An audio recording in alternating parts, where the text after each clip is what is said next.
The Apostle Peter identifies himself as the writer of his two inspired letters, 1st and 2nd Peter. Peter wrote his second letter about 64 CE, shortly after he wrote his first letter. At the time, he may still have been in Babylon or its vicinity. Peter's second letter encourages anointed Christians to make their heavenly calling sure, to guard against false teachers, and to pay attention to the prophetic word. 2 Peter contains 3 chapters.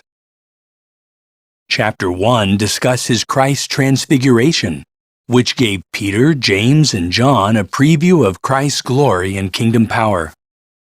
The transfiguration made the prophetic word more sure, so Christ's followers should pay attention to it as to a lamp shining in a dark place.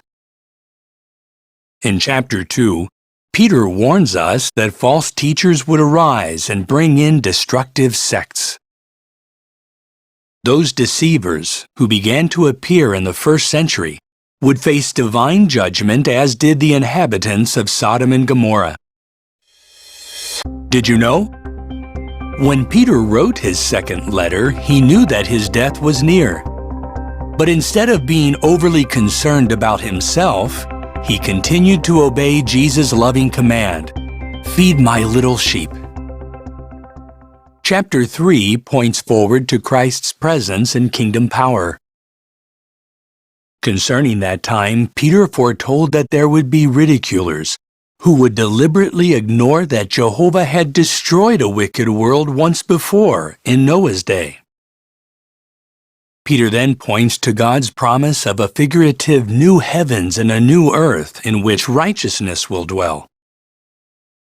In the meantime, God's people should stick to the holy writings and engage in deeds of godly devotion.